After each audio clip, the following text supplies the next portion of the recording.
Hello everyone, welcome to free 5-day crash course on cultural studies day 2। तो सबसे पहले तो कैसे हैं आप लोग? I hope everyone is ready and fine.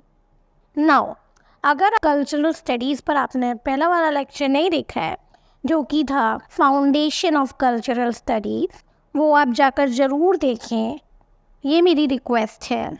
वरना आपको पूरी तरीके से कल्चरल स्टडीज़ का ये लेक्चर और ये लेक्चर्स समझ नहीं आएंगे, आपके डाउट्स क्लियर नहीं होंगे और आपकी कुछ इंपॉर्टेंट टॉपिक्स भी छूट जाएंगे। तो जाकर अगर आपने वो वीडियो नहीं देखा है तो पहले उन्हें कवर करें, उसे कवर करें। तो आज का लेक्चर का नाम है की theories and concept in cultural study. तो आज जैसा कि टाइटल है, हम कल्चरल स्टडीज से रिलेटेड कुछ इंपॉर्टेंट थियरीज को पढ़ेंगे और कुछ इंपॉर्टेंट कॉन्सेप्ट्स को क्लियर करेंगे। तो आज की टॉपिक्स हैं रिप्रेजेंटेशन एंड लैंग्वेज, जिसमें हम पढ़ेंगे सेमियोटिक्स की टॉपिक, फर्डिनांड डी सोसर और रोलैंड बार्थ की थियरीज। उसके बाद डिस्कोर्स एनालिसिस में हम पढ़ेंगे मिशेल फुको को और उनकी इंपॉर्टेंट थियरीज को। आइडियोलॉजी एंड पावर, जिसमें हम पढ़ेंगे ISA वर्सेस RSA। फिर हम पढ़ेंगे हेजेमनी एंड कल्चरल रेजिस्टेंस। फिर हम पढ़ेंगे डिक हैबेज की important theories. Next is identity and subjectivity का कॉन्सेप्ट, जिसमें हम किम्बरले क्रैनशो की थियरीज को पढ़ेंगे। और अंत में हम पढ़ेंगे जेंडर एंड क्वेयर थियरी और जूडिथ बटलर के कॉन्सेप्ट्स। आज पढ़ने के लिए काफ़ी कुछ है। आई होप आप लोग भी काफ़ी एक्साइटेड हो गए। मैं पढ़ाने के लिए मैं काफ़ी एक्साइटेड हूँ। तो बिना किसी देरी के अब हम शुरुआत करते हैं। Representation and language. Representation, cultural studies में रिप्रेजेंटेशन का मतलब है कि आइडियाज़ को, लोगों को और इवेंट्स को जिस तरीके से कल्चरल फॉर्म में रिप्रेजेंट किया जाता है या डिपिक्ट किया जाता है, cultural forms like literature, art, media और हर रोज़ की बातचीत में जिस तरीके से प्रेजेंट किया जाता है, ये इस बारे में नहीं है कि क्या दिखाया जा रहा है, ये इस बारे में है कि किस तरीके से दिखाया जा रहा है और उसका मीनिंग क्या डिपिक्ट हो रहा है लोगों की नज़रों में, और उस डिपिक्शन से क्या मीनिंग प्रोड्यूस हो रहा है। लैंग्वेज कल्चरल स्टडीज़ में रिप्रेजेंटेशन को समझने के लिए मेन एलिमेंट, की एलिमेंट का काम करता है, सेंट्रल एलिमेंट का काम करता है, क्योंकि लैंग्वेज के द्वारा ही मीनिंग प्रोड्यूस होता है और लैंग्वेज के द्वारा ही जो मैसेज है, जो मीनिंग है, उसे कम्युनिकेट किया जाता है। लैंग्वेज ही हमारे विचारों को शेप करती है कि हम वर्ल्ड को किस तरीके से समझते हैं और उसे किस तरह से दूसरों को रिप्रेजेंट भी करते हैं। अब हम रिप्रेजेंटेशन और लैंग्वेज के अंदर के इम्पॉर्टेंट टॉपिक्स को पढ़ेंगे। और सबसे पहले फर्डिनांड डी सोसर की थियरी। फर्डिनांड डी सोसर का जन्म 26 नवंबर 1857 में हुआ था और 22 फेब 1913 को उनकी डेथ हुई थी। वो एक स्विस लिंग्विस्ट, सेमियोटिशियन और फिलोसोफर थे। उन्होंने स्ट्रक्चरलिज्म, पोस्ट स्ट्रक्चरलिज्म, सेमियोटिक्स जैसी कई चीज़ों में योगदान दिया। वो फादर ऑफ सेमियोलॉजी के नाम से भी जाने जाते हैं। उन्होंने कई सारे इम्पॉर्टेंट वर्क्स दिए, टर्म्स दिए, जैसे लैंग एंड पैरोल का कॉन्सेप्ट, साइन, सिग्निफायर, सिग्निफाइड का कॉन्सेप्ट, सेमियोटिक आर्बिट्रीनेस का कॉन्सेप्ट, डाइक्रोनी एंड सिंक्रोनी का कॉन्सेप्ट और ऐसे कई सारे इम्पॉर्टेंट थियरीज उन्होंने दिए। पर आज के लिए जो इम्पॉर्टेंट है वो है sign, signifier and signified. Sign is the basic unit of meaning. Sign जो है वो मीनिंग की सबसे बेसिक यूनिट है इन एनी लैंग्वेज और सिस्टम ऑफ कम्युनिकेशन। किसी भी लैंग्वेज या किसी भी कम्युनिकेशन के सिस्टम में, यानी कि किसी भी भाषा या किसी भी कम्युनिकेशन के सिस्टम में जो भी मीनिंग होती है उसकी बेसिक यूनिट साइन है। साइन में दो बेसिक कंपोनेंट्स होते हैं। पहला है सिग्निफायर। ये साइन का एक फॉर्म है।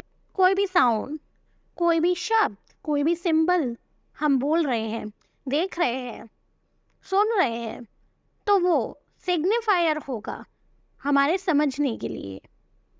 जैसे कि अगर हम ट्री बोल रहे हैं या हम ट्री लिख रहे हैं तो ट्री हमारा सिग्निफायर होगा कुछ समझने के लिए। इसे हम सिग्निफाइड को समझकर बेहतर समझ सकते हैं। अब सिग्निफाइड ये कोई कॉन्सेप्ट और आइडिया होता है जो सिग्निफायर रिप्रेजेंट करता है। पेड़ के मामले में सिग्निफाइड क्या होगा? अगर किसी ने ट्री बोला है, अगर किसी ने ट्री लिखा है, तो वो है सिग्निफायर। हमारे दिमाग में कोई चीज़ जा रही है, अब हमारा दिमाग उसका मतलब निकालेगा और जो मतलब निकालता है उसे सिग्निफाइड कहते हैं। आप इस तरीके से समझिए। तो जब किसी ने ट्री बोला या किसी ने ट्री लिखा, हमने ट्री को सुना, हमारे दिमाग में जो मतलब निकाला, जो हमारे दिमाग में सिग्निफाइड हुआ, वो क्या होता है? हमारे दिमाग में एक मेंटल इमेज बनती है और हम एक चीज़ को समझते हैं। और हम क्या समझते हैं? हमारे दिमाग में सबसे पहले आता है एक टॉल ग्रीन कलर का प्लांट जिसमें ब्रांचेस हो सकती हैं और लीव्स होंगी। हमारे दिमाग में यही इमेज तो फॉर्म होती है सबसे पहले। तो जो शब्द था ट्री, जिसे बोला गया या सुना गया, लिखा गया, वो था सिग्निफायर। उसने सिग्निफाई किया कुछ, उस शब्द का मतलब जो है वो सिग्निफाई किया। पर जो हमें समझ में आया, जो हमारी मेंटल इमेज फॉर्म हुई, उसे हम सिग्निफाइड कहेंगे कि हमें क्या सिग्निफाइड हुआ उस सिग्निफायर की मदद से। यानी कि कोई भी चीज़, शब्द, साउंड, सिंबल, ऑब्जेक्ट, वो हमारे लिए साइन है। साइन दो चीज़ों से मिलकर बना है, सिग्निफायर, सिग्निफाइड। सिग्निफायर वो सिंबल, साइन, वर्ड हो सकता है, पर जो मेंटल इमेज हमारे दिमाग में बनेगी, हम जो चीज़ को समझेंगे, वो सिग्निफाइड होगा हमारे लिए। अगर हम सड़क पर जा रहे हैं और हमने स्ट्रीट पर रेड लाइट को देखा, तो वो रेड लाइट हमारे लिए सिग्निफायर है। पर हमारे दिमाग में जो सिग्निफाइड हुआ है वो क्या है? कि हमें रुकना है इस रेड लाइट को देखकर। तो आई होप आप सिग्निफायर और सिग्निफाइड के कॉन्सेप्ट को क्लियरली समझ गए हैं। अब हम पढ़ेंगे आर्बिट्रीनेस ऑफ साइन। आर्बिट्रीनेस का मतलब होता है मनमाना, मनमापक, मन मुताबिक। The relationship between the signifier and signified is arbitrary। यानी कि सिग्निफायर और सिग्निफाइड के बीच में जो रिलेशनशिप है वो मनमानी है, मन मुताबिक है। कैसे? चलो समझे। दोनों के बीच में कोई भी नेचुरल कनेक्शन नहीं है। जो हमारा सिग्निफायर है या हमारा सिग्निफाइड है, उसके बीच में कोई नेचुरल कनेक्शन नहीं है। एग्जाम्पल ट्री का ही ले लेते हैं। यानी कि शब्द ट्री का कोई डायरेक्ट कनेक्शन नहीं है। इमेज जो हमारी फॉर्म होती है ट्री से, उससे मे भी कहीं पास्ट में किसी टाइम पर ट्री शब्द के साथ उस इमेज को जोड़ दिया गया, या किसी ने उस पेड़ को, उस ट्री को देखकर कहा कि ये ट्री है। असल में तो ऐसा नहीं था कि पेड़ बना, पृथ्वी पे आया और हमें पता था कि लैंग्वेज में क्या कैसे बोलना है, कैसे करना है। तो कहीं पास्ट में जिसने भी जैसे भी इसे ट्री बुलाना शुरू किया, पर असल में कोई नेचुरल कनेक्शन नहीं था, कोई डायरेक्ट कनेक्शन नहीं था। और हम सब ने मिलकर इसे डिसाइड किया। ये सोशल एग्रीमेंट से बना है। डिफरेंट लैंग्वेज में हर सिग्निफाइड के लिए अलग अलग सिग्निफायर्स भी हो सकते हैं। एग्जाम्पल के लिए पेड़ in Hindi, tree in English and arbor in Spanish. तीनों एक ही सिग्निफाइड को दिखाते हैं, which is a tall leafy plant like texture. तो आई होप आप इस कॉन्सेप्ट को अच्छे से समझ गए होंगे। Moving to the next concept, Roland Barthes का कॉन्सेप्ट। रोलैंड बार्थ, जिनका जन्म 12 नवंबर 1915 में हुआ था और उनकी डेथ 26 मार्च 1980 में हुई थी। वो एक फ्रेंच थियरिस्ट, फिलोसोफर, क्रिटिक और सेमियोटिशियन है। और उनके जो आइडियाज़ है वो काफ़ी डाइवर्स रेंज ऑफ फील्ड्स को एक्सप्लोर करते हैं और काफ़ी सारे स्कूल्स ऑफ थियोरी को भी उन्होंने इन्फ्लुएंस किया है, जैसे कि structuralism, anthropology, literary theory and post structuralism. वो अपने 1957 के ऐसे माइथोलॉजी के लिए जाने जाते हैं। Myth is a type of speech, a way of conveying cultural and ideological meaning. यानी कि मिथ जो है वो हमारे कल्चरल और आइडियोलॉजिकल, यानी कि सांस्कृतिक और वैचारिक मीनिंग को कन्वे करने का तरीका है। यानी कि किसी सोशल ग्रुप के अगर कुछ विचार हैं या फिर उनकी कोई कल्चर है, उसे हम मिथ की मदद से कन्वे करते हैं, लेकर चलते हैं through language, image and other symbol. यानी कि भाषा, कोई तस्वीर या हमारे कोई सिंबल्स होते हैं। हर ग्रुप के अपने को साइंस होते हैं, अपने को सिंबल्स होते हैं। उनकी मदद से हम अपने कल्चर, हमारी जो विचार है, उनको कन्वे करते हैं और उसे ही हम मिथ कहते हैं। और जो मिथ्स होते हैं वो झूठ नहीं होते हैं, पर वो सांस्कृतिक रचनाएं होते हैं, यानी कि सोसाइटी के द्वारा कल्चरली कंस्ट्रक्टेड होते हैं। कुछ विचारधाराओं को, कुछ आइडियोलॉजीज को नेचुरल बनाते हैं। यानी कि मिथ एक तरीका है जो किसी भी बात का सेंस बनाने में मदद करता है। अब क्योंकि इन्हें कल्चर के द्वारा ही बनाया गया है, इसीलिए ये झूठ भी नहीं होते। बार्थ कहते हैं कि जो मिथ्स होते हैं वो सेकंड लेवल सिग्निफिकेंस पर काम करते हैं। तो इसके लिए हमें पहले जानना जरूरी है कि सेकंड लेवल सिग्निफिकेंस क्या होता है, जिसके लिए हम पहले डिनोटेशन एंड कॉनोटेशन के कॉन्सेप्ट को समझेंगे और बाद में आएंगे बार्थ के इस मतलब को जानने के लिए। डिनोटेशन का मतलब होता है basic meaning of a sign. जैसे कोई वर्ड है तो उसका जो डायरेक्ट मतलब है वही बेसिक मीनिंग होगा। जैसे कि अगर आप डिक्शनरी खोल रहे हैं और आपने उसमें कोई वर्ड पढ़ा, अगर आपने वर्ड पढ़ा रोज़, तो आपके मन में जो ख्याल आएगा वो रोज़ का ही आएगा। रोज़ क्या है? एक फ्लावर है। तो आपके मन में जो विचार आएगा रोज़ को पढ़ के वो होगा एक फ्लावर, यानी कि डायरेक्ट मीनिंग, बेसिक मीनिंग। इसी का अर्थ होता है डिनोटेशन, जिसे हम फर्स्ट लेवल ऑफ मीनिंग कहते हैं। यानी कि जब कोई साइन किसी ऑब्जेक्ट को डायरेक्टली रिप्रेजेंट करता है बिना किसी इमोशनल या कल्चरल एडिशन के, तो वो बेसिक मीनिंग होता है, डिनोटेशन होता है, यानी फर्स्ट लेवल ऑफ मीनिंग होता है, जो कि हम रोज़ के एग्जाम्पल से समझ चुके हैं। अब हम समझेंगे कॉनोटेशन। कॉनोटेशन का मतलब होता है सेकेंड लेवल ऑफ मीनिंग, या फिर हम कह सकते हैं कल्चरल मीनिंग, जो कि कोई साइन कैरी करता है, यानी कि जो लिटरल मीनिंग होता है उसके बियॉन्ड ही चला जाता है। इसका अर्थ एग्जाम्पल से समझ लेते हैं। अगर आप डिक्शनरी में रोज पढ़ते हैं और आपके दिमाग में लाल कलर का फूल आता है जिसमें पेटल्स हैं, तो आप फर्स्ट लेवल ऑफ मीनिंग यानी कि डिनोटेशन की बात कर रहे हैं। पर अगर आप रोज को पढ़ते हैं और आपके दिमाग में रोज पढ़ते ही लव, पैशन, रोमांस या कोई और कल्चरल मीनिंग आता है, जो कि शायद किसी आपके कल्चर से रिलेटेड होगा या आपकी कोई इमोशन से रिलेटेड होगा, वो मतलब आता है, तो उसे सेकेंड लेवल ऑफ मीनिंग या फिर कॉनोटेशन कहते हैं। तो यही है डिनोटेशन और कॉनोटेशन का मतलब। अब हम आते हैं माइथोलॉजी पर। तो यहाँ पर रोलिन बात कहते हैं कि जो हमारा मिथ होता है वो सेकेंड लेवल ऑफ मीनिंग पर काम करता है, यानी कि कॉनोटेशन के कॉन्सेप्ट पर काम करता है, जिसमें हमारी कल्चरल मीनिंग्स और आइडियोलॉजिकल यानी हमारे विचार और हमारी किसी तरह की विचारधाराएं शामिल होंगी। एग्जाम्पल से समझते हैं कि myth second order of significance यानी कि सेकेंड लेवल ऑफ मीनिंग पर कैसे काम करता है। एक पिक्चर जिसमें एक ब्लैक सोल्जर फ्रेंच फ्लैग को सैल्यूट कर रहा है, ये क्या डिनोट करता है कि एक स्पेसिफिक सोल्जर है जिसने शायद कोई स्पेसिफिक यूनिफॉर्म पहनी होगी और वो फ्रेंच फ्लैग को सैल्यूट कर रहा है। सिंपल सा मतलब है। But second level of meaning में यानी कि सेकेंड ऑर्डर ऑफ सिग्निफिकेंस में, कॉनोटेशन में, ये फ्रांस के प्रति कॉलोनियल लॉयलिटी को भी दिखा सकता है और इस तरह से ये एक मिथ के रूप में भी काम कर सकता है, एक मिथ भी बन सकता है। ये मतलब भी निकाला जा सकता है कि एक ब्लैक सोल्जर है जो कि अपनी लॉयलिटी शो कर रहा है फ्रांस के लिए, और फ्रांस जो कि ऑप्रेसर है उसके प्रति निष्ठावान है।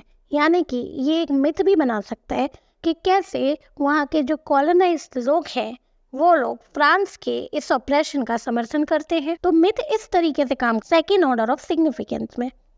फंक्शन ऑफ मिथ, मिथ का जो काम है किसी आइडियोलॉजी और कल्चर यानी कि किसी विचारधारा या किसी स्पेसिफिक कल्ट को नेचुरल या यूनिवर्सल दिखाना होता है कि ये सच है या हमेशा से चला आ रहा है, ऐसा ही है। वो दिखाते हैं कि ये जो मीनिंग्स हैं, ये जो मिथ्स है, मिथ्स का जो मीनिंग है कोई भी तरह की चीज़ का, वो कंस्ट्रक्टेड नहीं है, सोसाइटी ने नहीं बनाया, वो सेल्फ एविडेंट है और काफ़ी नेचुरल लगते हैं। यही मिथ्स का काम होता है। डिस्कोर्स एनालिसिस, मिशेल फोको, इनका जन्म 15 अक्टूबर 1926 में हुआ था और दैट 25 जून 1984 को हुई थी। ये एक French philosopher, literary critic, author, political activist और टीचर थे और इनकी theories mainly power versus knowledge और लिबर्टी के कॉन्सेप्ट पर फोकस करती हैं and how power and knowledge social control के फॉर्म के रूप में काम करते हैं इस बात पर इनकी थियरीज होती हैं। इनके सबसे important work the birth of clinic 1963, the order of things 1966, discipline and punish 1975। इनके नोटेबल आइडियाज़ रहे हैं bio power, discourse analysis, governmentality and many more. Discourse analysis, Foucault की थियरी में डिस्कोर्स का मतलब होता है वो आइडियाज़, इमेजेस, थॉट्स जो हमारी रियलिटी की जो अंडरस्टैंडिंग है उसको डेवलप करने में मदद करते हैं। ये लैंग्वेज के साथ साथ वो नॉर्म्स, ट्रेडिशंस या रूल्स होते हैं जो हमें बताते हैं कि क्या कहा जा सकता है, कौन कह सकता है और किस चीज़ को नॉलेज कंसिडर किया जा सकता है, किस चीज़ को नॉलेज माना जा सकता है। जैसा कि मैंने बताया, फंक्शन क्या होता है डिस्कोर्स का। जो डिस्कोर्स होते हैं वो न्यूट्रल नहीं, वो कुछ ट्रुथ्स को प्रोड्यूस करते हैं और उन्हें बढ़ावा देते हैं, और बाकी की जो चीज़ें हैं उन्हें मार्जिनलाइज कर देते हैं, यानी कि दूसरों की बातों को हटा देते हैं, बिल्कुल उन पर ध्यान नहीं देते हो, उन्हें बिल्कुल पावरलेस बना देते हैं दूसरी बातों को, चाहे वो चीज़ें सही हो या गलत। और वो ऐसा कैसे करते हैं? क्योंकि वो किसी हिस्टोरिकल कॉन्टेक्स्ट में बात करते हैं हमेशा, किसी एक टॉपिक पर, किसी एक चीज़ पर, तो वो डिसाइड करते हैं कि क्या चीज़ को एक्सेप्टेबल माना जा सकता है और क्या चीज़ को एक्सेप्टेबल नहीं माना जा सकता। अगर उनके हिसाब से वो चीज़ सही है, एक्सेप्टेबल है, सच मानी जा सकती है, तो वो उनको बढ़ावा देगी और बाकी की चीज़ों को अलग हटा देगी, साइड लाइन कर देगी जो उनके लिए एक्सेप्टेबल नहीं है। एग्जाम्पल जैसे कि मेडिकल डिस्कोर्स या फिर लीगल डिस्कोर्स, सेक्सुअल डिस्कोर्स इसी का उदाहरण है। समझते हैं, तीनों ही इम्पॉर्टेंट हैं हेल्थ की अंडरस्टैंडिंग के लिए, लीगल अंडरस्टैंडिंग के लिए और सेक्सुअलिटी के अंडरस्टैंडिंग के लिए। जैसे कि मेडिकल फील्ड में कुछ आइडियाज़, कुछ प्रैक्टिसेस या कुछ दवाइयाँ जो हेल्थ को या इलनेस के बारे में होती हैं, उनमें से कुछ को तो इतना डोमिनेंट लेवल तक ले जाया जाता है कि सब लोग उन्हीं की बात करते हैं, उन्हीं वेज को यूज़ करते हैं, जबकि बाकी के बचे हुए को इतनी तवज्जो नहीं दी जाती, उन्हें हटा दिया जाता है। और इसमें भी केवल कोई स्पेसिफिक लोग हैं उन्हें ही अथॉरिटी दी जाती है कि वही इस बारे में चर्चा कर सकते हैं। कोई स्पेसिफिक डॉक्टर्स हैं या फिर मेडिकल प्रोफेशनल्स हैं, वही इस बारे में बात करेंगे और वही डिसाइड करेंगे कि किस चीज़ को सही समझा जाना चाहिए, किस चीज़ को गलत समझा जाना चाहिए, कौन सी प्रैक्टिस को हम राइट कहेंगे, कौन सी प्रैक्टिस को हम रॉन्ग कहेंगे, जिससे उनके पास एक अथॉरिटी आ जाती है और एक कंट्रोल आ जाता है बाकी लोगों के ऊपर। वो सर्टेन लोग जो सर्टेन मेडिकल प्रोफेशनल हैं, जिन्हें ही अलाउड है इस बारे में बात करना या एडवाइस करना कि व्हाट इज़ एक्सेप्टेबल और व्हाट इज़ नॉट एक्सेप्टेबल, वही उन्हीं की बातों को ट्रुथ समझा जाता है। This is the example of medical discourse. Power का कॉन्सेप्ट मिशेल फोको के टर्म्स में ओनली उस शक्ति को नहीं दिखाता जो किसी इंडिविजुअल के पास है या किसी इंस्टीट्यूशन के पास है। It is dynamic network of relations, यानी कि सोसाइटी में चल रहे और हमेशा चेंज होते रहने वाले रिलेशनशिप्स ही पावर है। Power is everywhere and comes from everywhere, यानी कि मिशेल फोको कहते हैं कि जो पावर है, जो शक्ति है, वो हर जगह है और हर जगह से आती है। यानी कि यहाँ पर हम हैं, हर इंडिविजुअल में, हर इंस्टीट्यूशन में, हर काम में, हर घटना में, हर चीज़ में पावर होती है और वो हर जगह से आती है। पावर और नॉलेज दोनों आपस में इस तरीके से जुड़े हैं तो उन्हें सेपरेट नहीं किया जा सकता, आर लिंक्ड टुगेदर। उन्होंने पावर नॉलेज टर्म को कॉइन किया ये समझाने के लिए कि नॉलेज यानी कि ज्ञान पावर का ही एक फॉर्म है, शक्ति का ही फॉर्म है, ज्ञान शक्ति का ही एक रूप है, और यही शक्ति, यही पावर नॉलेज के क्रिएशन में हमेशा लगी रही। यानी कि नॉलेज पावर का ही एक रूप है और यही पावर नॉलेज को बनाती है। मैकेनिज्म ऑफ पावर, यानी कि पावर की मैकेनिज्म। मिशेल फोको एनालाइज करते हैं कि सोसाइटी के इंस्टीट्यूट्स में, जैसे कि हॉस्पिटल में, स्कूल में, प्रिजन में, पावर किस तरीके से वर्क करती है, किस तरीके से ऑपरेट करती है इन जगहों को। ये सारे इंस्टीट्यूट्स जो कुछ एक्शंस को नॉर्मलाइज करते हैं, कुछ एक्टिविटीज़ को नॉर्मलाइज करते हैं और दूसरियों को गलत बताते हैं, और इसी तरीके से ये ऑर्डर को मेंटेन करते हैं। यानी कि हॉस्पिटल या स्कूल या प्रिजन, ये कुछ एक्टिविटीज़ होती हैं, इनको तो सही बताते हैं और बताने कि ये नॉर्मल है, ये एक्सेप्टेबल है, ये होना चाहिए, और बाकियों को अलग कर देते हैं। तो वो इस चीज़ को एनालाइज करते हैं कि इन इंस्टीट्यूशंस में पावर कैसे वर्क करती है और किस तरीके से पावर सोशल ऑर्डर को बरकरार रखने में मदद करती है। नॉलेज यानी कि ज्ञान। नॉलेज का मतलब फैक्ट्स और सच्चाई का एक कलेक्शन नहीं होता। नॉलेज को डिस्कोर्स के द्वारा शेप किया जाता है जो किसी पर्टिकुलर एरा पर डोमिनेंट होता है। किस चीज़ को नॉलेज कहा जा सकता है, ये सोसाइटी के पावर स्ट्रक्चर पर निर्भर करता है, क्योंकि पावर जहाँ होगी और जैसा पावर स्ट्रक्चर होगा वही तय करेगा कि what is acceptable, what is truth and what is knowledge. Michel Foucault ने रेजीम्स ऑफ ट्रुथ के बारे में बात की। रेजीम्स का मतलब होता है शासन या फिर अथॉरिटी जिसके पास हो। रेजीम ऑफ ट्रुथ यानी कि सम सेट ऑफ रूल्स और नॉर्म्स, यानी कि ऐसे नियम जो डिटरमाइन करते हैं, जो हमें बताते हैं कि किस चीज़ को सच के रूप में स्वीकार किया जा सकता है या किस चीज़ को सच माना जा सकता है। ये उन नियमों के हिसाब से तय होता है एक सोसाइटी के अंदर। और रेजीम्स ऑफ ट्रुथ वो भी पावर के थ्रू ही चलाई जाती है और पावर रिलेशन से चलती है, क्योंकि जिसके पास पावर होगी वही नियम बनाएगा। Power plus knowledge and discourse तीनों आपस में कनेक्टेड हैं। डिस्कोर्स नॉलेज को शेप करने में मदद करता है, जो पावर स्ट्रक्चर को बढ़ावा देती है। पावर डिस्कोर्स को बनाए रखने में मदद करता है, जो कि नॉलेज प्रोड्यूस करता है। तो आपस में ये सब लिंक्ड है। लुइस अल्थुजा 1918 में इनका जन्म हुआ था, 1990 में इनकी डेथ हुई थी। फ्रेंच फिलोसोफर थे और फिलोसफी के ही प्रोफेसर भी थे। इनके इम्पॉर्टेंट वर्क्स हैं फॉर मार्क्स 1965, रीडिंग कैपिटल 1965। अब हम पढ़ेंगे ISA वर्सेस RSA। पहले ISA, ideological state apparatus. These are the institution that functions primarily through ideology rather than violence. इनमें कौन कौन से सिस्टम्स होते हैं?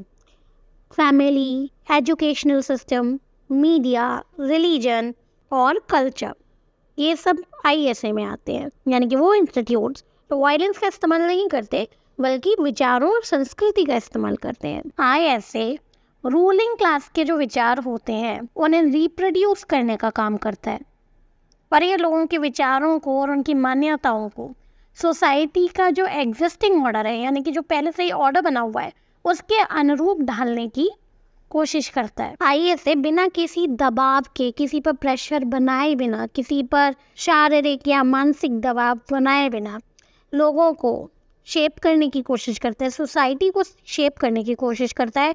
जैसे कि एजुकेशनल सिस्टम लोगों को, अथॉरिटी को, यानी कि जो भी अथॉरिटी में सरकार या हमारी मोनार्की, उसको रिस्पेक्ट करना और उसकी बातों को मानना सिखा सकता है।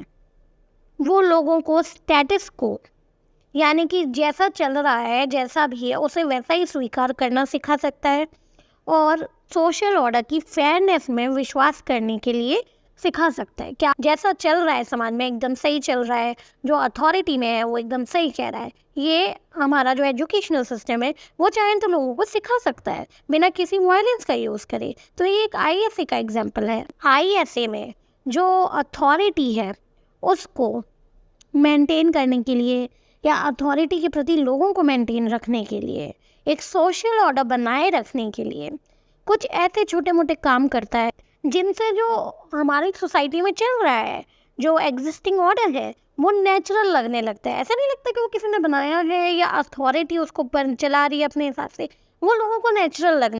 जैसे कि परिवार, चर्चेस, स्कूल, आपके ये सारी जगहों पर क्या होता है, अपनी फैमिलीज़ में ये जो कुछ चल रहा है, जैसे कोई रीति रिवाज है या सरकार कुछ कर रही है, अथॉरिटी में जो है वो कुछ कर रहा है, और जो कोई दूसरा इंसान है जो तर्क करता है या सवाल पूछता है, तो उसको समझाते हैं ये लोग, उस लोगों को समझा कर रखते हैं कि ये सारी चीज़ें बहुत नेचुरल हैं, ये सारी चीज़ें किसी के द्वारा नहीं है, ये ऐसे होता है, ये इसी तरह से होना चाहिए। तो ये हो गया ISA। अब RSA, रिप्रेसिव स्टेट एपरेटिस।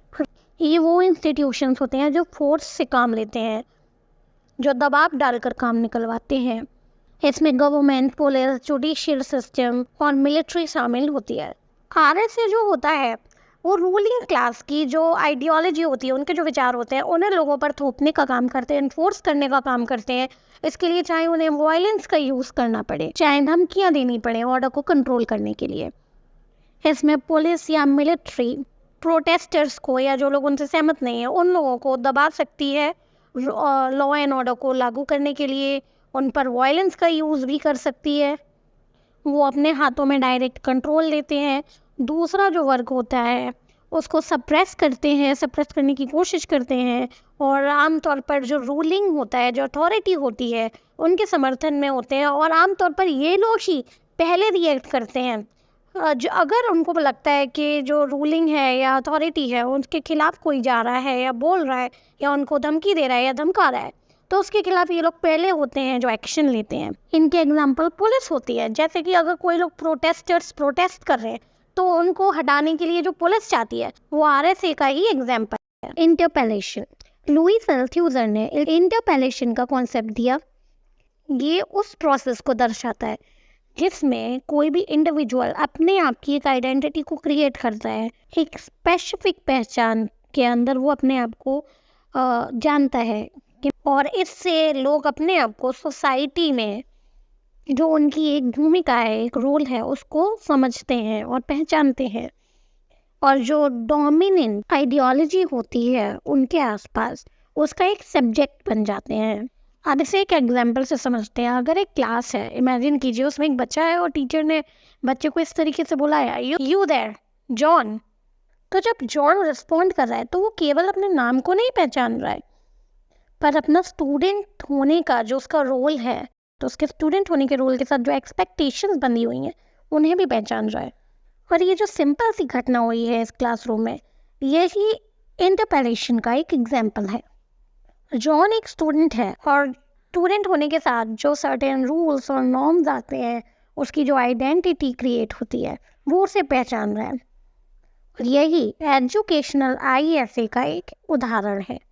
अब हम पढ़ेंगे एंटोनियो ग्राम्सी का कल्चरल हेजेमनी का कॉन्सेप्ट। एंटोनियो ग्राम्सी जो कि एक Italian linguist, philosopher, writer, journalist और पॉलिटिशियन थे, उन्होंने कल्चरल हेजेमनी का कॉन्सेप्ट दिया। हेजेमनी का यूँ तो मतलब होता है डोमिनेंस या लीड करना। एंटोनियो के कल्चरल हेजेमनी के कॉन्सेप्ट में एंटोनियो बताते हैं इस कॉन्सेप्ट में कि एक ग्रुप या इंस्टीट्यूशन जिसके पास पावर है, दूसरों के ऊपर डोमिनेंस रखता है, दूसरों के ऊपर पावर रखता है और उन्हें लीड करने का काम करता है। वो लोग सोसाइटी के कल्चर, वैल्यूज, प्रैक्टिसेस को शेप करते हैं, तरीके से करते हैं। इस तरीके से करते हैं कि लोगों को वो नेचुरल दिखाई देता है और कॉमन सेंस वाली नॉर्मल बातों की तरह लगता है। इसमें मदद करता है हमारे सोसाइटी के इंस्टीट्यूट जैसे कि मीडिया, फैमिली, स्कूल्स और हमारे रिलीजन। तो हम लोगों को कुछ चीज़ें, वैल्यूज़, कुछ प्रैक्टिसेस को इस तरीके से दिखाया जाता है कि ये तो ऐसे ही होती हैं और यही होता है और ये नेचुरल है। पर दरअसल एक्चुअली इनमें से काफ़ी चीज़ें डोमिनेंट ग्रुप के द्वारा फैलाई गई होती हैं, क्योंकि ये उनके बिलीव्स, उनकी वैल्यूज़ और उनकी प्रैक्टिसेस को इम्पोज करता है दूसरों पर। एंटोनियो ग्राम्सी कहते हैं कि जो कल्चरल हेजेमनी है वो स्थिर नहीं है। इसमें समय समय पर इस पर क्वेश्चन किए जाते हैं और इसमें समय समय पर बदलाव होते रहते हैं। एंटोनियो ग्राम्सी बताते हैं कि इसमें दो तरह के इंटेलेक्चुअल्स शामिल होते हैं। पहले वो होते हैं जिन्हें हम ट्रेडिशनल इंटेलेक्चुअल्स कहते हैं, और ये जो ट्रेडिशनल होते हैं इंटेलेक्चुअल्स, ये दिखाते हैं कि ये इंडिपेंडेंट है, स्वतंत्र है और ये किसी भी सोशल क्लास या ग्रुप का साथ नहीं देते हैं। ये तो बस यूनिवर्सल ट्रुथ्स और नॉलेज को कैरी करते हैं। इनके एग्जाम्पल हैं जैसे कि टीचर्स या फिर प्रीस्ट। पर एंटोनियो ग्राम्सी का मानना है दरअसल ये लोग डोमिनेंट ग्रुप यानी कि डोमिनेंट क्लास या जो रूलिंग क्लास है उसका साथ दे रहे होते हैं। असल में ये लोग उनकी बातों को, उनके विचारों को, उनके तरीकों को ही स्प्रेड करते हैं। और दूसरे होते हैं ऑर्गेनिक इंटेलेक्चुअल्स, किसी स्पेसिफिक क्लास और ग्रुप में से इमर्ज होते हैं। उनके कुछ एस्पिरेशंस होती हैं और वो स्टेटस को चैलेंज करते हैं। और ये लोग कैपिटल हेजेमनी को भी चैलेंज करते हैं। कैपिटल का मतलब होता है पूंजीवादी और हेजेमनी का मतलब मैंने आपको बताया किसी तरह का डोमिनेंस, यानी कि ऐसे लोगों के खिलाफ जिनके पास पैसा ज़्यादा है इसीलिए बस उनके पास डोमिनेट करने की शक्ति है। Counter hegemony. Counter hegemony is the form of cultural resistance. Counter hegemony में अल्टरनेटिव आइडियाज, प्रैक्टिसेस और वैल्यूज को प्रोड्यूस किया जाता है जो डोमिनेटिंग और हेजेमोनिक कल्चर को अपोज करते हैं। और काउंटर हेजेमनी में ऑर्गेनिक इंटेलेक्चुअल्स ही मेन रोल प्ले करते हैं, क्योंकि यही लोग वो थिंकर्स होते हैं और वो एक्टिविस्ट होते हैं जो अपोजिट या ऑप्रेस्ड ग्रुप से उठे होते हैं और डोमिनेटिंग क्लास के खिलाफ एक रेवोल्यूशन लाने की कोशिश करते हैं और सोसाइटी में एक ट्रांसफॉर्मेशन लाने की कोशिश करते हैं। अगर हम एग्जाम्पल से समझेंगे तो सिविल राइट मूवमेंट्स जो कि यूनाइटेड स्टेट्स में हुए थे, या फेमिनिस्ट मूवमेंट, इसका उदाहरण अब हम पढ़ेंगे डिक हैबेज का एक कॉन्सेप्ट जो कि है subculture, the meaning of style. Dick Hebdige जो कि मीडिया थियरिस्ट और सोशियोलॉजिस्ट हैं और यूनिवर्सिटी ऑफ कैलिफोर्निया में प्रोफेसर हैं, उन्होंने ये इम्पॉर्टेंट कॉन्सेप्ट दिया। उन्होंने सब कल्चर को एक ऐसे ग्रुप के रूप में बताया जो डोमिनेंट कल्चर से खुद को अलग दिखाना चाहता है अपने यूनिक स्टाइल को पेश कर और वो ऐसा करते हैं अपने स्टाइल को अलग दिखाकर। स्टाइल में कई चीज़ें शामिल होती हैं जैसे कि फैशन, म्यूज़िक, लैंग्वेज। उन्होंने एनालाइज किया कि सब कल्चर स्टाइल जो है वो केवल फैशन और ट्रेंड्स के बारे में नहीं है, पर यह मेन स्ट्रीम कल्चर या हेजेमोनिक कल्चर के अपोजिशन को शो करने के बारे में भी है। कल्चरल रेजिस्टेंस का एक फॉर्म है। एग्जाम्पल के तौर पे पंक कल्चर, जिसमें रिप्ड कपड़ों को पहनना, पियर्सिंग के रूप में सेफ्टी पिन्स का यूज़ और DIY का यूज़ करके फैशन को क्रिएट करना, इसे एक सोशल नॉर्म्स के लिए एक चैलेंज के रूप में भी देखा जा सकता है। सेफ्टी पिन्स जिनका काम चीज़ों को होल्ड करना होता है, अब वो चीज़ों को होल्ड करने के लिए यूज़ नहीं हो रही है। ये एक अपोज करने और रेजिस्टेंस दिखाने का तरीका है, ताकि यानी कि सामने जो अथॉरिटी फिगर है उसे एक शॉक करने का तरीका है। अब ये इस पर डिक हैबेज आगे कहते हैं स्टाइल एक लैंग्वेज की तरह है जो एक मीनिंग को कन्वे कर रहा है और जो मीनिंग है वो मेन स्ट्रीम वैल्यूज़ के लिए चैलेंजिंग है। ब्रिकोलाज। ब्रिकोलाज पहले से ही हमारे पास जो कल्चरल मटेरियल हैं उनका ही यूज़ कर नए मीनिंग क्रिएट करने का काम करता है। इसमें डोमिनेंट कल्चर की कोई सिंबल को, कोई ऑब्जेक्ट को या फिर कोई प्रैक्टिस को लिया जाता है और उसका इस तरह से यूज़ किया जाता है कि उसका कोई नया मतलब निकले जो आमतौर पर उनके अपोज करने के तरीके को दिखाता है। जैसे कि सेफ्टी पिन वाला एग्जाम्पल, सेफ्टी पिन का पियर्सिंग के रूप में यूज़ करना। अब हम पढ़ेंगे किम्बरले क्रैनशॉ का आइडेंटिटी एंड सब्जेक्टिविटी का कॉन्सेप्ट। ये एक अमेरिकन सिविल राइट एडवोकेट हैं और ये क्रिटिकल रेस थियोरी की एक स्कॉलर हैं और वो UCLA school of law and Colombia law school में प्रोफेसर भी रहीं। उन्होंने कॉन्सेप्ट दिया इंटरसेक्शनैलिटी का। उनका कहना है कि जेंडर, क्लास और रेस, ये सारी चीज़ें जो होती हैं ये अलग अलग इंडिपेंडेंटली वर्क नहीं करती हैं, ये सब आपस में इंटरसेक्ट करती हैं और इंटरेक्ट करती हैं, वो भी बहुत ही कॉम्प्लेक्स तरीक़ों से। और जब वो आपस में इंटरेक्ट करती हैं या इंटरसेक्ट करती हैं तो कभी कभी इनइक्वलिटी का और इनजस्टिस का कारण भी बन जाती है। सब्जेक्टिविटी। क्रैनशॉ कहती हैं कि हर इंसान जो होता है उसकी जो आइडेंटिटी होती है वो केवल एक चीज़ नहीं होती, उसमें मल्टीपल लेयर्स होती हैं, मल्टीपल डायमेंशंस होती हैं एक इंसान की आइडेंटिटी में।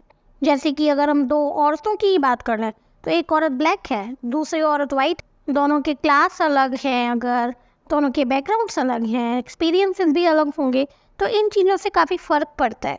यानी कि हर इंसान की मल्टीपल आइडेंटिटीज़ की लेयर होती हैं, मल्टीपल डायमेंशंस होते हैं और वो मल्टीपल लेयर्स लाइक जेंडर, फिर उसके बाद उनका क्लास क्या है, उसके बाद उनका कलर क्या है, उनके एक्सपीरियंस क्या रहे, उनका बैकग्राउंड क्या है, कई चीज़ों से मिलकर बनती है। क्रैनशॉ कहती हैं कि ये ज़रूरी है कि हम ये रिकॉग्नाइज़ करें कि किस तरीके से इंटरसेक्शनैलिटी लोगों की लाइफ को और एक्सपीरियंस को अलग अलग बनाती है और हमारी जो आइडेंटिटी है जो इन मल्टीपल लेयर ऑफ डायमेंशन से मिलकर बनी है वो किस तरीके से जो हमारे कानूनी कार्रवाइयाँ होती हैं उनमें भी इनइक्वालिटी की भावना को लेकर आती है, क्योंकि हर इंसान उसकी पहचान अलग है और अलग अलग तरीके के उसके एक्सपीरियंस रहे हैं, तो हर किसी के साथ सेम तरीके से आप जस्टिस नहीं कर सकते। वो ऐसे मूवमेंट्स की भी निंदा करती हैं जो ये चीज़ को भूल जाते हैं, और वो ऐसे मूवमेंट्स को और पॉलिसीज़ को रिक्वेस्ट करती हैं इंटरसेक्शनल आइडेंटिटीज़ की जो कॉम्प्लेक्सिटीज़ हैं उनको रिकॉग्नाइज करें और उनके सॉल्यूशंस के बारे में सोचें, ताकि ट्रूली जस्टिस की जा सके, ट्रू बेसिस पर जस्टिस की जा सके। अब हम पढ़ेंगे जूडिथ बटलर के इम्पोर्टेंट कॉन्सेप्ट्स को, जो कि इस वीडियो के लास्ट कॉन्सेप्ट्स होने वाले हैं। जूडिथ बटलर जो कि फ़िलोसोफर है और जेंडर स्टडीज़ में स्कॉलर हैं। उन्होंने third wave feminism, gender queer theory जैसे कई इम्पोर्टेंट फील्ड्स को इन्फ्लुएंस किया। जेंडर परफॉर्मेटिविटी का कॉन्सेप्ट उन्होंने अपने वर्क जेंडर ट्रबल जो कि 1990 में आया था, उसमें जेंडर परफॉर्मेटिविटी का कॉन्सेप्ट दिया। उनका मानना है कि जेंडर एक फिक्स आइडेंटिटी नहीं है, बल्कि एक ऑनगोइंग परफॉर्मेंस है। उनका मानना है कि बार बार किए जाने वाले हमारे बिहेवियर, हमारे एक्शन और सोशल नॉर्म्स, इनसे ही हमारा जो जेंडर है वो बनता है। उनका मानना है कि जो हमारा जेंडर है वो कई सारे परफॉर्मेटिव एक्ट से मिलकर बनता है, जैसे कि हमारी क्लोथिंग, हमारी लैंग्वेज और हमारे व्यवहार करने का तरीका। ये कोई प्री एग्जिस्टिंग ट्रेट नहीं है, ये पहले से तय नहीं हो सकता कि आपका जेंडर क्या है। और ये जो हमारे एक्ट्स हैं ये हमारे सोशल नॉर्म्स द्वारा रिपीट होते रहते हैं, जिससे एक स्टेबल आइडेंटिटी का इल्यूजन क्रिएट होता है। तो उनके अनुसार जेंडर आइडेंटिटी सोसाइटी के द्वारा क्रिएटेड होती है, ना कि ये बायोलॉजिकली इनहेरिट होती है। बटलर तर्क देते हैं कि ये ना ही केवल सोशली कंस्ट्रक्टेड है, बल्कि इन्हें तोड़ा भी जा सकता है। उनका कहने का मतलब है कि जैसा वो कह रही हैं, अगर उस तरीके से किया जाए, यानी कि माना जाए कि ये सोशली कंस्ट्रक्टेड है, तो हम इन्हें तोड़ भी सकते हैं। ट्रेडिशनल जेंडर नॉर्म्स को सबवर्ट कर देने से, यानी तोड़ने से, जेंडर भेदभाव का जो आर्बिट्री नेचर है उसे एक्सपोज किया जा सकता है। जो सोसाइटी के द्वारा रिजिड जेंडर सिस्टम दिया गया है, इम्पोज किया गया है, उसके खिलाफ एक रेजिस्टेंस की तरह काम कर सकते हैं। और इस तरीके से लोग अपनी आइडेंटिटीज़ को दोबारा से अपने हिसाब से डिफाइन कर सकते हैं। क्वेयर थ्योरी से जूडिथ बटलर का कहना है कि पुराने जो जेंडर के और सेक्सुअलिटी के अट्रैक्शन के जो नियम हैं, उन सबको हटाकर लोगों के आइडेंटिटीज़ और उनके एक्सपीरियंस से हमें एक स्पेक्ट्रम बनाना चाहिए। क्योंकि ये ऐसी चीज़ें नहीं है जिन्हें आप नंबर में बांटो, मेल फीमेल 2 जेंडर होते हैं। वो कहती है कि ये पूरा एक स्पेक्ट्रम है। वो रिजिड कैटेगराइजेशन को नो कहती हैं और एक जेंडर फ्लूइडिटी को बढ़ावा देती हैं। वो पुराने नॉर्म्स और उनसे लोगों के जुड़े हुए एक्सपेक्टेशन और अजम्पशन को क्रिटिक करती हैं, और वो डाइवर्स फॉर्म ऑफ एग्जिस्टेंस को सपोर्ट करती हैं, और वो इंक्लूसिव होने के लिए लोगों को कहते हैं। तो आज का लेक्चर यहीं ख़त्म होता है। आई होप आप लोग बोर नहीं हो गए होंगे और आपको सब कुछ समझ में आया होगा। अगर आपको कोई डाउट्स हैं तो आप कमेंट सेक्शन में उन्हें लिखना बिल्कुल भी ना भूलें। मैं आपको उन्हें एक्सप्लेन करने की पूरी कोशिश करूँगी। अभी तक सब्सक्राइब नहीं किया है तो सब्सक्राइब ज़रूर करें। अपने दोस्तों को, अपने फेवरेट लोगों को इस चैनल का लिंक देना और कल्चरल स्टडी सीरीज़ का लिंक देना ना भूलें, ताकि उनके डाउट्स भी क्लियर हो सकें। मिलते हैं अगले लेक्चर में, जो अगले वीक रिलीज़ होगा, जो होगा globalisation, media and popular culture पे, जिसमें हम कई सारे इंपॉर्टेंट टॉपिक्स को कवर करेंगे जो ग्लोबलाइजेशन, मीडिया और पॉपुलर कल्चर से रिलेटेड होंगे और कल्चरल स्टडीज़ के टर्म्स में भी बहुत ही इंपॉर्टेंट हैं। तो आप उन्हें मिस ना करें, क्योंकि अगला वीडियो भी काफ़ी इंपॉर्टेंट होने वाला है। तब तक के लिए हेल्दी रहिए, रिवीजन करते रहिए, पॉजिटिव सोचिए, and thank you so much.